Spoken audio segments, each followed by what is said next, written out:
Thank you for coming. This is actually an intervention. Thank God someone had the nerve. How did this role come to you? This grandma role? The grandma role. I had the good fortune to be in a movie that Paul Weitz directed just previously, and I played Tina Fey's mother, and he liked me a lot, and we got along, and he called me when it was done, and we promoted it, and he said, can we get together? I want to tell you about an idea I have, and that's it.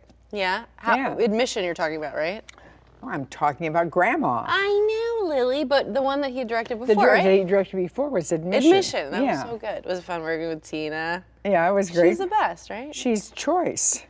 And she asked me, she wanted to know, like, she and Paul Rudd would, like, ask me, like, so, what was it like doing Incredible Shrinking Woman?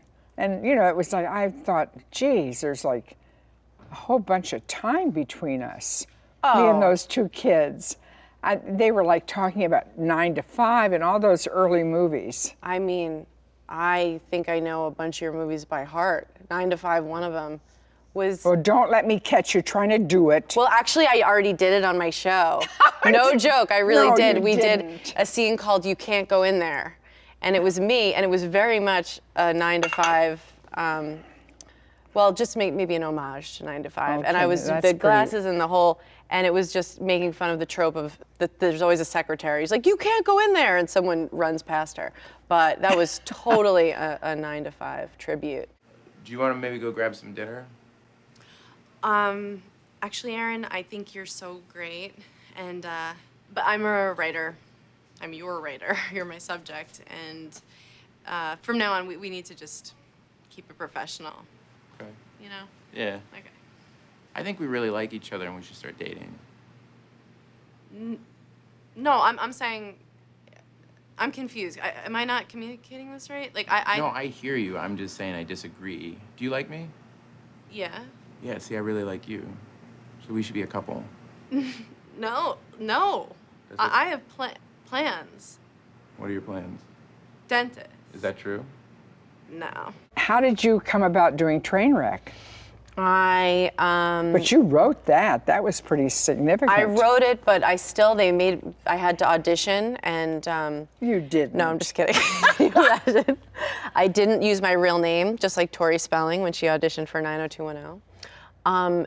No, yeah, I wrote it, and I thought that Judd was gonna put, like, you know, who usually is in romantic comedies in it. And then No, you didn't. Yes, I did. Surely you wrote it for yourself. I did not think in any world that I was going to be able to play myself. Or did you give him that script like 5 years ago or something? No. We worked on it together the whole time. And I was like going to write a fun little role for myself. And Kind of like Hitchcocker. exactly like Hitchcock or Quentin, or that's it. Yeah, my reference is Hitchcock. Yours is Quentin. Yeah. I love Hitchcock too. Yeah, no. This is not I Hey don't- I'm not 19. crazy I've about I've seen, I think, everything you've ever done. Like, you should be sort of afraid right now. Yeah, well, I am. Oh, okay, good. But I'm not going to let on. Okay. Will you tell me about working with Robert Altman? Yeah, sure. You and Shortcuts. I mean, obviously I love Nashville, but you and Shortcuts. You and Tom Waits, did you have the best time? I love him so much. You guys had the best chemistry I think I've ever He's seen. he's so great. And you know, Seymour Cassell was going to play that part, and he's a wonderful actor. But Bob said to me at the last minute, he said, Seymour's got a job, he can't do it. How do you feel about Tom Waits? And I said, I just started bouncing off the wall and the ceiling, you know, I was crazy for him. Yeah, you two, you were really cracking each other up. That was so fun to watch. You two, I think, had more fun on screen together than anybody. Well, we had fun, but that's because we have similar sensibility or something. We Yeah. weren't really like laughing. Really? You were performing? No, What's we that were, like? I'm just kidding. No, it was like, we were like soulmates. Yeah. And he world was had ending. half a heart tattooed on his hand, and I had the other half, and we'd rub them together, and Yeah. he'd say till the wheels come off, and you'll love this, because one night I'm home, and the phone rings, and it's Tom, and he's pretending he's Earl Pickett. driving around in the limo with that stethoscope around his neck, you know, like he picked up from somebody who was in the back seat. And he talked to me for like an hour, and I just kind of went along with him, and I'm thinking, oh God, if I'd only known. And we hung up like he was going to be home later or something. And then I thought, oh darn it, I could have had. It's been so wonderful if I'd recorded it. Yeah. And next, he calls me again. He called me 3 nights in a row, and I was unprepared each time, and it was my just God. lost to the ethers. And one more shortcuts question. Yeah. Did you, I mean, your scenes were with the people you had scenes with, but did you like interact? Did the whole cast ever interact?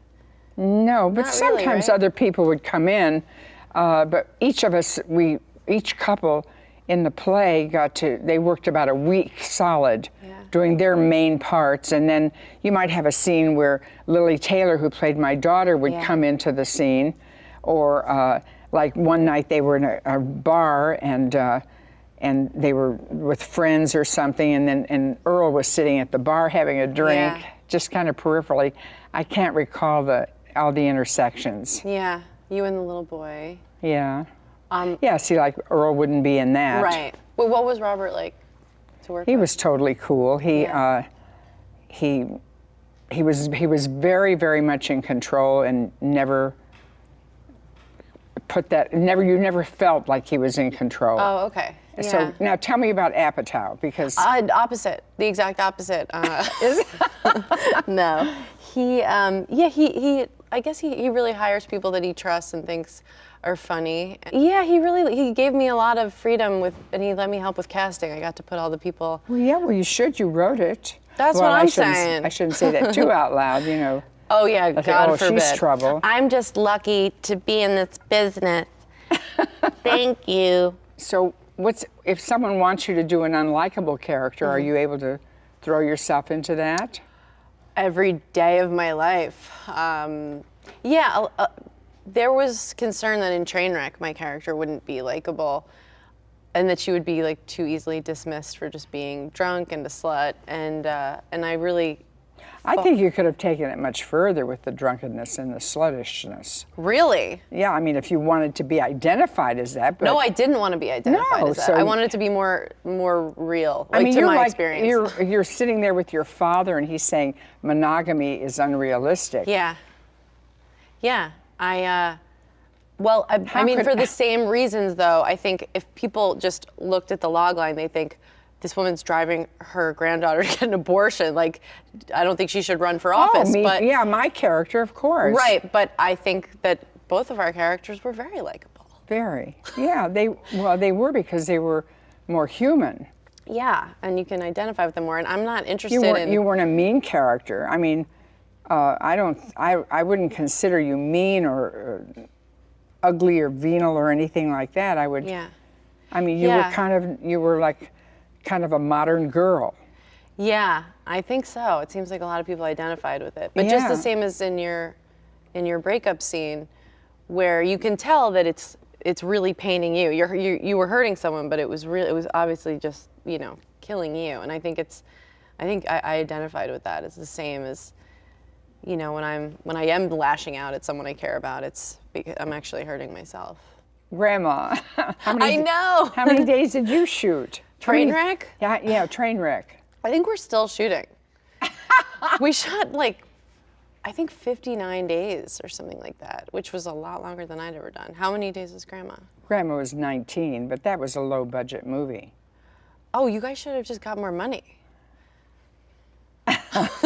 Wait, 19 days in I a don't row? know why I didn't think of that. In a row? 19 days? Well, no, weekends. We That didn't work schedule. on weekends. It would be so expensive. What's that schedule like? Nothing. It was pretty. I mean, Paul Weitz knew what he wanted. Yeah. And we just shot straight. We do very few takes. Yeah. And everybody in our movie is so good. They're all such good actors, and they just brought it to the table. Yeah. That is a great Even cast. Colleen Camp in the diner when the hot sauce woman, she's Yeah. She was a friend of Paul's, and she was wonderful. I mean, Marcia Gay was great. Sam was fantastic. So good. My little granddaughter, Julia Garner, was great. I mean, every actor, Laverne Cox, everybody that was in the movie Everybody really brought their really game. brought it. Was it Sam Elliott? Yeah. I was like, Did I say Sam? maybe. No, I Yeah. don't think so. But Yeah, I was like, Sam. Oh, he was fabulous. it was funny to see him without a mustache. Yeah. That's my takeaway from the movie. Is that what you guys are looking for? Yeah, that's sort of, you're getting a lot that more than other people got. So, when you made Trainwreck, what was the toughest thing that you were called upon to do or endure? Or The hardest part for me was the scenes where I was fighting with my sister, because I am so close with my sister. Yeah. So I asked her not to be on set. And yeah, those scenes were really brutal. What about you? Well, the worst thing that happened to me in Grandma was, that was my old car that we were driving, that old '55 Dodge. Oh, wow. And I had my own clothes on. Oh, yeah. It was just one of those things. So, I mean, when Paul saw that I had that old car, he said, well, we could use this car. Yeah. Because he was going to go look for a car. But I drove the camera car at one point. There was a big, like, 8-foot extension on this side of the car. Yeah. And the driver's seat is over here. And my granddaughter was in the front seat with me. And I swear to heaven it was not my fault. No, there was this side of the street was okay. This side I would be pulling out into traffic. Then there was a parking lot about 2 buildings up from where I was parked. And who would know that a guy was going to back out of that parking lot? In a matter of seconds, right next to my car. So I checked this side of the car. I'm from Detroit. I know how to drive. Sure. And I turned here. I don't see anything. Everything's cool. I turn here and I start out, and my little granddaughter starts screaming, "Stop, stop!" And I sliced the top of the roof off of a car up to the driver's seat with the camera arm. And nobody was in the car. He was standing outside the car by this time. But it wasn't so shocking to me because it happened, and when I turned and looked, it was over, but my granddaughter was sort of terrified. Yeah, I think I'm thinking about it from her point of view. Just So I guess they don't talk about that much around the lot, but I used to take your mom along with me when she was little. A lot of time in cars we spent, your mother and I. Well, at least I'm learning some new insults. My friends just pretty much call each other bitch, hoe, and slut. Oh, you know, that's such ignorant. Who are these friends of yours? Do you think I'm one? Like, do you think I'm a slut? No, no. And I don't want you using that word again.